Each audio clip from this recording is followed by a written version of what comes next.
तोहफा आपको देना चाहूंगा, और ये वो तोहफा है जो आज भी काबा के गिलाफ पे लिखा हुआ है। ये वो तोहफा है जो आज भी काबा के गिलाफ पे लिखा हुआ है, ला इलाहा इल्लल्लाहुल मलिकुल हक्कुल मुबीन। पढ़ा के छोटा सा वाकया सुना दो, बस मुख्तसर सा वाकया है, और ये वाकया सैयदा फातिमा की रिवायात से मिलता है।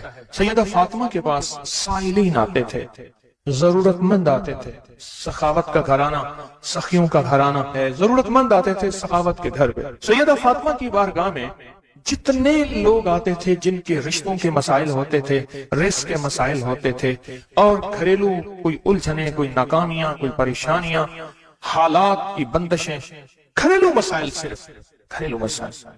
वो बेटी का रिश्ता है, वो उसका बसना नहीं है, वो शौहर और मियां बीवी की नाचाकी है, ससुराल की तरफ से सख्ती है, कोई तलखी है, कोई मुश्किल है, कोई मसाइल है, कोई हालात की तंगी है। ये अगर इस किस्म के कोई मसाइल आते भी थे, सख्तियां और तलखियां आती भी थी, जैसे हमारे यहाँ रिश्ते नहीं हो रहे, हुए हैं तो खुदा न खास्ता तलाक होने हैं, और कितने ऐसे रिश्ते हैं तीसरे दिन तलाक हो गई, करोड़ों रुपए लगाए, किसी ने अरबों रुपए लगाए, ऐसे भी शादियां हुई तलाक हो गई, घर न बसे, घरेलू उलझने हैं, नाकामियां हैं, परेशानियां हैं।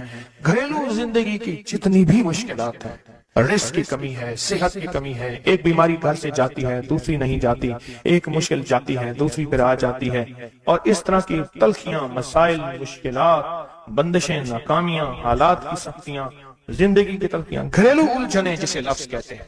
लफ्ज में क्या कह रहा? घरेलू उलझने जिसको लफ्ज कहते हैं। ये अमल घरेलू उलझनों के लिए सैयदा फातिमा का मामूल था, जिस रिवायत से मुझे ये रिवायत मिली है। घरेलू उलझनों में उनकी जिंदगी के मामूलात में था। आप बताती थी कि ये अमल पढ़ें। एक दरवेश ने मुझे इस अमल की खसूसी इजाजत दी, खिलाफत भी थी। हजरत शेख अंजर शाह कश्मीरी रहमतुल्लाह अलैह ने खिलाफत भी थी, और एक रिसाले में ये मजमून के साथ ये अमल भी छपा है, या अमल छपा है अल हसन में। उस दौर में मजमून भी छपा और ये अमल भी छपा था। उन्होंने जो इजाजत दी थी, फरमाया था जुदा जुदा करके पढ़ना ताकत बढ़ जाएगी। ला इलाहा इल्लल्लाहु अल मलिकु अल हक्कु अल मुबीन। उन्होंने फरमाया था, अल्लाह के वली थे, उन्होंने फरमाया था कि जुदा जुदा करके पढ़ना। घरेलू उलझनों में सैयदा फातिमा, सैयदा कायनात, हसनैन करीमैन की वालिदा मोहतरमा, और कायनात में जितनी खवातीन हैं उनकी सरदार। और मैं सैयदा फातिमा के बारे में कहा करता हूँ, ये खातून अव्वल है पूरी कायनात की। कहते हैं खातून अव्वल मुल्क के वजीर आज़म की बीवी होती है, सारे हमारे लिए काबिल एहतराम है, लेकिन ये खातून अव्वल है सारी कायनात। मेरा तो ये यकीन भी है, अकीदा भी है, और है तो मेरे ख्याल में ठीक है, खातून अव्वल है सैयदा फातिमा रज़ियल्लाहु ताला अन्हा। तो मैं आपकी खिदमत में आज करूं, ये वो बताती थी घरेलू उलझनों, घरेलू उलझन, इसके बड़े तजर्बे हैं, लेकिन इसका वजीफा नहीं पढ़ना। जो मैं तजर्बा बता रहा हूं, अब इसको वजीफा पढ़ें, सैकड़ों पढ़ें, हजारों पढ़ें, लाखों पढ़ें, करोड़ों पढ़ें, इसका वजीफा करें, जरूर करें इसका वजीफा। ला इलाहा इल्लल्लाहु क्या लिखो? अल हक अल मुबीन। इसको जुदा जुदा करके मुझे जिस दरवेश ने इजाजत दी थी, इसको पढ़ना नहीं है, इसको तसव्वुर से लिखना है। ये जरा नुक्ता याद रखें, यहाँ जरा थोड़ी सी आपकी तवज्जो चाहिए। पढ़ेंगे तो लिखेंगे, लेकिन पढ़ने से मुराद इसकी तस्बीह, और इसकी तस्बीह हैं, किताबों में रिवायात है, वो आप कर सकते हैं। लेकिन इस वक्त जो मैं आपको अमल बता रहा हूँ, इस वक्त जिस अमल की आपको इजाजत दे रहा हूँ, वो अमल है इसको तसव्वुर में लिखने का अमल। वो अमल मुझसे जरा थोड़ी सी तवज्जो से ले लें। आप जिस जिंदगी के घर के जिस मसले को हल करना चाहते हैं, उसके ऊपर तसव्वुर ही में इसको लिखें। चलो आप ऐसा करें, आपकी औलाद है, घर है, उसके ऊपर लिखें, जरा तसव्वुर में लिखें, ला इलाहा इल्लल्लाह अल मलिक अल हक अल मुबीन। अच्छा, ये तसव्वुर पहले थोड़ा कमजोर होगा, फिर एक वक्त आएगा ये तसव्वुर मजबूत से मजबूत तर होता जाएगा। ये तसव्वुर मजबूत से मजबूत तर होता जाएगा। थोड़ी सी तवज्जो की जरूरत है। आप जरा रुक गए हैं मेरी बात को। आप कहेंगे विर्द कराऊंगा, मैं नहीं कराऊंगा। आप कहेंगे तस्बीह बताऊंगा, मैं नहीं बताऊंगा। मुझे जो अमल जैसे मिला मैं तो मैं पे वैसे पहुंचाऊंगा। मुझे जो अमानत जैसे मिली मैं वैसे पहुंचाऊंगा। मैं नहीं बताऊंगा। आप कहेंगे लिख के हम आटे में गूंद ले, मैं कहूंगा नहीं। आप कहेंगे लिख के बोतल में पी ले, मैं कहूंगा नहीं। जो मिला है मैं फिर वजाहत करूं। मुख्तलिफ हमारी रूहानियत अमलियात की किताबों में इसकी मुख्तलिफ तरकीबें लिखी हैं। जो मुझे तरकीब मिली है मैं वो आपकी खिदमत में अर्ज करूंगा। और वो इक्सीर है और तीर है, और तीर भी ऐसा है कि बेखता तीर है, निशाना है, जबरदस्त निशान, कमाल चीज। इसको सिर्फ 3 बार लिखना है। अब लिखने की तरकीब मैं बताता हूँ, आसान बिल्कुल। आपने खप लिया, अब आसान बताता हूँ। ये देखें, आपने एक काम करें, सिर्फ इसको पहले लिखा हुआ देख के अपनी आंखों में समो लो, समो के इसकी आपके पास आंखों में बन जाएगी स्टैंप, मोहर। इस स्टैंप को वहीं स्टैंप कर, काम ही खत्म हो गया। देखें, कलम से लिखने में बड़ी देर लगती है, मोहरे बना बना के मोहरे लगाते जाओ, मोहरे लगाते जाओ, मुश्किल है कोई? इस नक्श को पहले अपनी आंखों में समोएं, दिल में समोएं। बहुत ताकतवर नक्श है, काबा के गिलाफ पे लिखा हुआ है और इसकी बड़ी ताकत है। अल मलिक अल हक अल मुबीन, और फिर इधर कलमा है ला इलाहा इल्लल्लाह अल मलिक अल हक अल मुबीन, ला इलाहा इल्लल्लाह अल मलिक अल हक अल मुबीन। आंखों में इसको, आंखों में ले ले, इसका अक्स ले ले, आंखों में इसका अक्स ले। चलो ये बता दें, जिस बंदे ने किसी बंदे को कत्ल किया हो उसकी आंखों में किसका अक्स होता है? कातिल का अक्स होता है, और वहीं से कातिल के अक्स को निकाल के उसी वक्त दिखा देता है। जो कातिल जिसने किसी को कत्ल किया है, जब वो मरता है उसकी आंखों में उसी का अक्स होता है। किसी ने सुना ये वाक़या? आप सिर्फ अपनी आंखों में अक्स ले लें इन लफ्जों का। क्या करें? लिख के गाड़ी में लगा दें, लिख के दफ्तर पे लगा दें, लिख के किचन पे लगा दें, लिख के सामने लगा दें, लिख के, अच्छा याद तो वैसे ही हो जाएगा, लेकिन इसको अपनी आंखों के अक्स में अपने दिल के अंदर उतारें, और दिल पे उतार के इसको आंखों से जाहिर करें, और जिसके वक्त को अच्छा समझते हैं कि जिसका वक्त अच्छा हो जाए, उसी पे ऐसे तस्वर में इसका अक्स लगा दें उसकी पेशानी पे। कहीं आप चाहते हैं कि वक्त नसीब हो, औलाद का मुकद्दर हो, नसीब हो, रहमत हो, इज्जत हो, बरकत हो, बीवी, घर, बहन, बेटी, माँ, कोई नेमत घरेलू जिंदगी में, अच्छा कहीं गड़बड़ हो रही, वहीं इसका अक्स लगा दें, और इसका अक्स लगा के कहें, ऐ अल्लाह का कलाम मेरे बस में नहीं, तो अपना करिश्मा दिखा। ऐ अल्लाह का कलाम मेरे बस में नहीं। कितने बुजुर्ग ऐसे गुजरे हैं, किसी ने तावीज मांगा और लिख के दे दिया, अल्लाह मैं जानता नहीं, ये मानता नहीं, तेरा बंदा है तो इसका काम कर दे, उसका काम हो गया। एक बुजुर्ग थे, सुनो, एक बुजुर्ग थे, कहीं सफर से आए, तो उनका सवार भी था, गधा भी था, किसी ने उनको घर दे दिया, तो गधा भी, बारिश शुरू हो गई, सर्दी थी, तो गधा जो है वो भी अंदर कमरे में आ गया, वो भी आ गए, तो उधर जो है उसकी जच्चगी थी, दर्द ज़ेह शुरू हुआ। उसने कहा बाबा जी कोई तावीज दे दो, उन्हें तावीज लेके दे दिया कि या अल्लाह मैं भी और मेरा गधा भी महफूज हो गया, तू जान तेरा बंदा जाने इसका काम कर दे। वो तावीज काम कर गया, आज भी वो तावीज काम करता है, आज भी काम करते हैं। हमारी रूहानियत की किताबों में और अबकरी में भी छपा है, फारसी का शेर है। ये तो बोल काम करते हैं, सोचो अल्लाह का कलाम क्या काम करेगा, ये तो बोल काम करते हैं। इसको अपने दिल में नक्श करें, दिल के अंदर इसका अक्स लाएं, इसका नक्श लाएं। सैयदा फातिमा का मैं आपको अमल बता रहा हूँ, मोहम्मद आले मोहम्मद के वज़ाइफ बता रहा हूँ, और सैयदा का अमल है, उनके घर में जब भी कोई उलझनों का मारा हुआ कोई खातून आती थी, आप यही फरमाती थी और यही अमल देती थी, यही वजीफा देती थी, यही तस्बीह देती थी। बात समझ आ गई या रहती है? पक्की बात है, 100% समझ आ गई। आप इसको ना, आप ऐसा करें, आप इसको ऐसा करें, मेरे ऊपर नक्श लगाएं, निशाने लगाएं, ट्राई करें ना, यानी यहीं से काम शुरू कर दें, और ये नियत करें कि या अल्लाह ये जो फकीर बैठा है, इस अमल का नूर, इसकी बरकतें, इसकी खैरें इस फकीर को अता कर दें, मेरी पेशानी के ऊपर लगाएं इस टाइम पे, और मैं आपकी पेशानी पे लगा दूं। और पूरी दुनिया में जितने लोग मुझे देख रहे हैं, मैं उनको नहीं देख रहा, मैं इंशाअल्लाह अल्लाह के खजानों भेज रहा हूँ, फरिश्तों को देता हूँ, फरिश्तों जाके लगा दो, फरिश्ते लगा देते इंशाअल्लाह। बहुत छोटा सा अमल, बड़ा ताकतवर काम इसका बताएगा आपको। मेरा छोटा ऑन मोहम्मद छोटा सा था ना, उसको कुछ छेड़ता था, कहता था बाबा जी बताऊंगा, मुझे भी धमकी देता था, कह रहे बाबा जी बताओ, कहता बाबा जी कोई बुलाओ, मुझे भी धमकी देके कहता था, कह रहे बाबा जी बताऊंगा, बाबा जी बताऊंगा। तो ये वजीफा बताएगा इंशाअल्लाह, ये वजीफा बताएगा कि इसका नक्श की ताकत और तासीर क्या है। जब मैं अल्लाहुम्मा ग़फ़िरली वली वालिदैया पढ़े, वलिल मोमिनीना वल मोमिनात वल मुस्लिमीना वल मुस्लिमात, जो 27 दफा ये पढ़ा, जब भी पढ़ा कहा मेरी दुआएं कबूल हुई। सामने से कहने लगे बस सिर्फ थोड़ा सा सांस बंद करना होता है। मुझे कहने लगे ऐसे मासूम से लहजे में, थोड़ा सा सांस बंद करना होता है, थोड़ी सी आंखें डुबडुबानी होती हैं, और थोड़ा सा अपने आप को वक्फा देना होता है, और 27 बार ये तवज्जो लेके पढ़ना होता है। पढ़ के अपनी दुआ अल्लाह के सपुर्द करके फारिग हो जाओ। अपनी दुआ किसके सपुर्द करके? अल्लाह के सपुर्द करके फारिग हो जाओ। बस कहा यही मेरे जिम्मे है, मौला तेरे हबीब का फरमान है, जो ये 27 बार पढ़ेगा اس کی دعائیں قبول ہوں گی۔ تو سچا، تیرا حبیب سچا، بول سچے، مجھے اپنی سچائی کا دعویٰ نہیں، مجھے علم ہے میں کتنا سچا ہوں۔ میں نے 3 سچائیوں کو جمع کر دیا۔ کون سی سچائی؟ اللہ کی سچائی، اس کے حبیب کی سچائی، اور اس وظیفے اور ان لفظوں کی، ان حرفوں کی سچائی۔ میں نے یہ سچائی ساری جمع کر دی ہے، بس اللہ باقی کام تیرا ہے۔ اور اللہ کہتا ہے چوتھی سچائی قبولیت کی، پھر وہ میرے ذمہ ہے۔ قبولیت کی سچائی پھر وہ میرے ذمہ ہے، انشاءاللہ میں سچا کر کے دکھاؤں گا، اور میں سچا بنا کے دکھاؤں گا، میں سچا کر کے دکھاؤں گا، میں سچا بنا کے دکھاؤں گا۔ صرف 27 بار۔ اچھا اب ہم ایک دفعہ پڑھتے ہیں تو جتنا بڑا مجمع ہے تو پتہ نہیں کتنے 27 ہو جائیں گے۔ آپ ایک کام کریں، آج ہمارے ایک صاحب تھے، وہ کہتے تھے نقدہ سوادہ ادھارہ فسادہ، نقدہ سوادہ، سواد کہتے ہیں مسے کو، ذائقے کو، نقدہ سوادہ ادھارہ فسادہ۔ ہم آج نقد کرتے ہیں اتنا بڑا مجمع، ماشاءاللہ پوری دنیا کا مجمع، خواتین مردوں کا۔ ہم ایک دفعہ صرف پڑھتے ہیں، لیکن سب سے پہلے اللہ سے اپنی ایک ضرورت پیش کرتے ہیں کہ اللہ ہم سب کو کامل ہدایت دے دے، کامل ایمان، اخلاص، برکت، عافیت دے دے، اور کامل اخلاق دے دے، اور اللہ میری ضرورتوں کو غیب سے پورا کر۔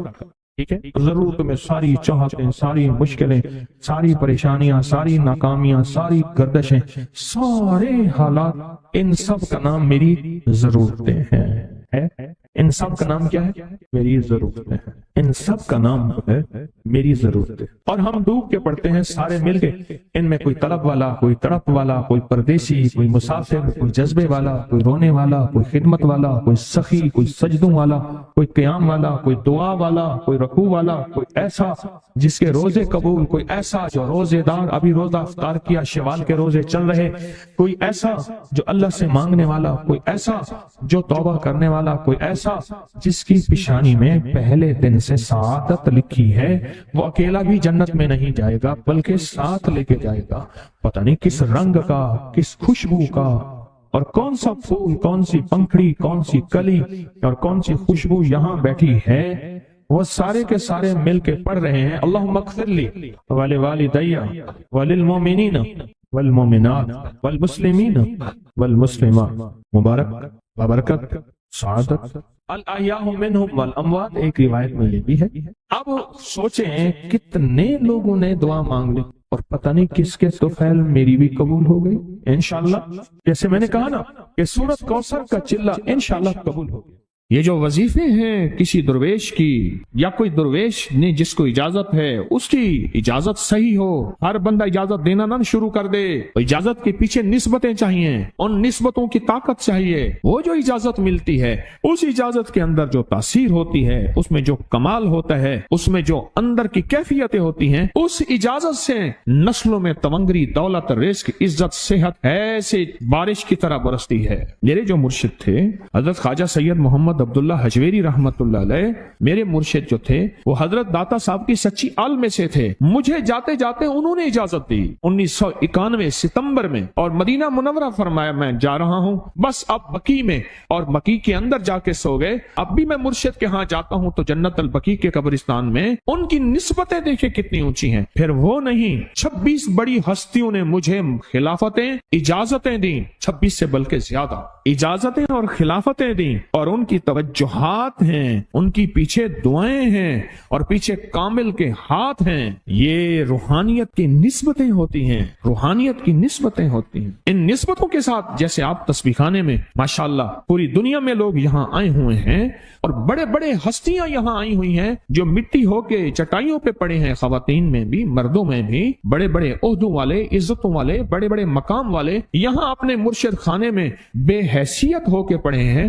جو بے حیثیت ہو کے آتا ہے اللہ اس کو عزت اور مقام اور حیثیت دے۔ کہنے لگا میں نے نا حمزات کو قابو کرنے کے لیے میں نے ایک عمل کیا۔ عمل یہ تھا کہ ایک بڑا سا تھال لے لے، جیسے یہ گارے اور مٹی میں تھال ہوتے ہیں، اس کا چراغ بنا لے، اس میں 10 کلو تیل ڈالیں، اور بڑی ساری بتی ہو، ٹھیک، اس کی بتی جلائیں، 10 کلو تیل جلنا ہے۔ یہ سارا کتنا تیل جلنا ہے؟ اس کی بتی میں، اس کی لو میں دیکھنا ہے، اور پھر بیٹھنا اس انداز سے ہے کہ میرا سایہ ہو، اور پھر میں اپنے سائے کو بھی دیکھوں، لو کو بھی دیکھوں، اور اس کے بعد یہ وظیفہ پڑھنا ہے۔ 40 دن میں یہ 10 کلو تیل جل جاتا ہے۔ دن رات بیٹھنا ہے اور اس کو پڑھنا۔ 30 دن جب گزرے تھے، 30 دن گزرنے کے بعد اس کو نقشے نظر آنا شروع ہوئے۔ نقشے یہ نظر آنا شروع ہوئے کہ گھر ہے، بچے ہیں، کھیل رہے ہیں، اماں بیٹھی ہے، آپس میں بچے کو لڑ بھی رہے ہیں، کھا بھی رہے ہیں، پی بھی رہے ہیں، اس نے ادھر سے توجہ ہٹائی۔ مرشد نے فرمایا تھا کہ دیکھ میری نگرانی میں عمل کر رہا، نقشے نظر آئیں گے، کسی نقشے میں نہ توجہ کرنا نہ خوف کرنا، خوف بھی آئے گا، چیزیں بھی آئیں گے، نہ کرنا، بس نہ کرنا۔ دوسرے دن اوپے سے نظر آیا، پھر بچے ہیں کسی باغ میں کھیل رہے ہیں، ایک بچہ پھر گم ہو جاتا ہے، ماں روتی ہے، اتنا روتی ہے اس کو رونا آ جاتا ہے۔ پھر خیال آیا مرشد نے فرمایا تھا کسی توجہ نہ کر، یہ کیا نقشہ شروع ہو گیا؟ اچھا پھر 2 دن کے بعد نقشہ آیا، بچے کھیلتے کھیلتے کھجور پہ چڑھ گئے، ایک بچہ جو اوپر سے گرا اس کے بازو ٹوٹ گئی، لات ٹوٹ گئی، اب پتہ چلا وہ تو مر گیا۔ اب اس کی میت پہ جو اماں نے بین ڈالے، جو ابے نے روئے اور گھر کی مائیاں روئیں، اصل اس کو وظیفے سے ہٹانا تھا اور اس کی نظر جو وہ وہاں سے نظر سے ہٹانا تھا۔ پھر اس کو مرشد کا خیال آیا کہ توجہ نہیں ہٹانی، دھیان نہیں ہٹانا۔ پھر خیال آیا جب مرشد کامل ہو فائدہ کبھی نہیں ہوگا جب تک یقین کامل نہ، اصل توجہ ہٹانی ہے۔ اور بہت زیادہ رونا اور اتنا رونا کہ سرکار کا خیال آیا، بچے کو لے جا رہے ہیں، اس کی میت پھر قبر کھود رہے ہیں، پھر اس کا یہ کر رہے ہیں، رونا اتنا کہ اس کے آنسوں، رونے کی کوئی کیفیت تھی مائیوں کی۔ 2 دن ابھی رہتے تھے 40 دن میں سے، تو پھر وہی گھر نظر آیا، بچے کھیل رہے ہیں، شوہر آیا، اس نے آ کے کہا مجھے روٹی دو۔ اس نے کہا گھر میں تو کچھ بھی نہیں ہے، لکڑیاں ہی نہیں ہیں، آپ نے کچھ دیا ہی نہیں۔ میاں بیوی کی لڑائی ہو گئی۔ اس نے کہا پھر ٹھیک ہے میں آج سب کو جلا دے۔ اس نے کہا لکڑیاں لے آیا، ادھر ادھر سے لکڑیاں لا کے نہ صحیح، اس نے وہ لکڑیاں جلائیں، بچوں کو اٹھا کے جو ڈالا آگ میں، جو چیخیں نکلی بچوں، دوسرے کو پکڑ کے ڈالا، تیسرے کو ڈالا، چوتھے کو ڈالا، آگ میں ڈالتا جا رہا ہے۔ مائی چیخ رہی ہے، کوہرام ہے، زندہ بچوں چھوٹے معصوموں کو آگ میں ڈال رہا ہے۔ ڈالتے ڈالتے کہنے لگے تو بچ گئی ہے بھائی، پھر پکڑ کے میں تجھے ڈالتا ہوں۔ جب اس کے ڈال کے کہنے لگا اب اس عامل کو تو بچ گیا ہے، ایسے اس کو ایسے ایسے پکڑنے لگا اور پیچھے مرشد کا کھینچ کے تھپڑ اس کو آیا۔ جب کھینچ کے تھپڑ آیا سارا نقشہ ختم ہو گیا۔ اوہو، کہنے لگا یہ کیا تھا؟ مرشد کامل ایسا ہوئے جرا لولوں دے وچ وسے ہو، نال نگاہ دے پاک کریندا، نہ صابن سجی کھتے ہو۔ یہ اس وقت ہوگا جب یقین ہوگا، جب تیرا یقین کمزور ہے۔ مرشد کامل ہے، یقین کامل نہیں، ناکام رہے گا ساری زندگی، تھرمامیٹر لگاتا رہے گا۔ کوئی کہہ دے گا کہ تیرا مرشد 1 نمبر ہے، ولی ہے، کہا سبحان اللہ۔ کوئی کہہ دے گا 2 نمبر ہے، کہے توبہ توبہ۔ ساری عمر اسی زندگی میں رہے گا، کبھی نہیں پا سکے گا۔ 40 دن کے بعد مرشد کی خدمت میں حاضر ہوا اور سارے نقشے بتائے، فرمایا نہ بتاؤ ہم دیکھ رہے تھے۔ علامہ فخر الدین رازی رحمت اللہ علیہ کا مشہور واقعہ ہے، مرید جو ہے آپ کا سینکڑوں میل دور، اور وہ مرید وہ تھا جو ساری عمر اللہ کے وجود کو کہتا رہا کہ اللہ کے وجود کو نہ ماننے والے کہتے تھے کوئی اللہ نہیں ہے، کہاں ہے دکھاؤ، ہر چیز خود بخود بن گئی ہے، خود بخود ختم ہو جائے گی۔ ان کے پاس 100 دلیلیں تھیں، کتنی 100 دلیلیں تھیں، اور آج تک ان کی دلیلوں کو کوئی توڑ نہیں سکا تھا اللہ کے وجود پہ۔ آخری وقت ہے اور آخری وقت کے اندر ایک دروازہ کھٹکھٹایا کسی نے کہ جناب ایک بزرگ آپ سے ملنے آئے ہیں۔ وہ بزرگ ان کے دوست تھے پرانے، اوہو آپ کا آخری وقت ہے، میں ملنے آیا۔ اور وہ بزرگ نہیں تھا، وہ شیطان کی شکل بن کے آیا تھا۔ اس نے آتے ہی وہ مسئلہ چھیڑ دیا، آج تک اس کی دلیلیں کوئی نہیں توڑ سکا تھا، یہ اس کی دلیل توڑ گیا۔ پہلی دلیل ٹوٹ گئی، اس نے دوسری دی اللہ ہے، اس نے 2 دلیل بھی توڑ دی کہ اللہ نہیں ہے، اس نے تیسری دی اللہ ہے، اس نے وہ اپنے علم کی طاقت وہ دلیل بھی توڑ دی۔ چوتھی 99 دلیلیں توڑی، ابھی ایک دلیل باقی رہتی ہے، اگر وہ بھی دلیل گئی تو یہ بھی کہتا ہے اللہ نہیں، اور آخری وقت میں رب کے وجود کا انکار کر کے خاتمہ خراب کر کے گیا۔ مرشد وضو فرما رہے تھے، دور کہیں میلوں میلوں دور اللہ نے اپنی طاقت قدرت سے نقشے ہٹائے سامنے سے، اور نقشے ہٹائے کہ تیرا مرید گیا، وہیں سے وضو کا پانی چلو بھر کے نہ زور سے پھینکا، اور کانوں میں آواز آئی کیوں دلیلیں دے رہا ہے؟ تو نہیں کہتا میں نے اللہ کو بغیر دلیل کے مانا، تو دلیلیں دے رہا ہے کیوں نہیں کہتا کہ میں رب کو بغیر دلیل کے مان؟ علامہ رضی اللہ تعالیٰ عنہ امیر المومنین مسجد نبی میں خطبہ دے رہے ہیں، حضرت ساریہ صحابی تھے، وہ اس لشکر کے سپہ سالار تھے، میلوں سے میلوں سینکڑوں میل دور ایسے نقشے ہٹے، اور خطبے کے دوران انوکھی بات کہہ دی، یا ساریہ الجبل، ساریہ پہاڑ کے پیچھے دیکھ دشمن وہاں سے حملہ کر رہا ہے، اور پھر خطبہ شروع کر دیا۔ جمعہ کا خطبہ تھا، لوگ حیران، یہ امیر المومنین نے کیا فرما دیا؟ جب حضرت ساریہ کا قافلہ آیا واپس تو فرمایا فلاں وقت فلاں لمحے فلاں وقت میں، جمعے کے دن فلاں لمحے میں امیر المومنین آپ کی آواز آئی تھی، اگر نہ آتی تو دشمن نے پیچھے سے مقابلہ حملہ کر دیا تھا اور ہمیں کاٹ کے رکھ دیتا، ٹوٹے ٹوٹے کر دیتا۔ آپ کی آواز آئی ساریہ پیچھے دیکھ دشمن حملہ کر رہا ہے پہاڑ کے پیچھے، یا ساریہ الجبل۔ یہ میں آپ کو حوالوں سے بات کر رہا ہوں، روایات بتا کے بات کر رہا ہوں۔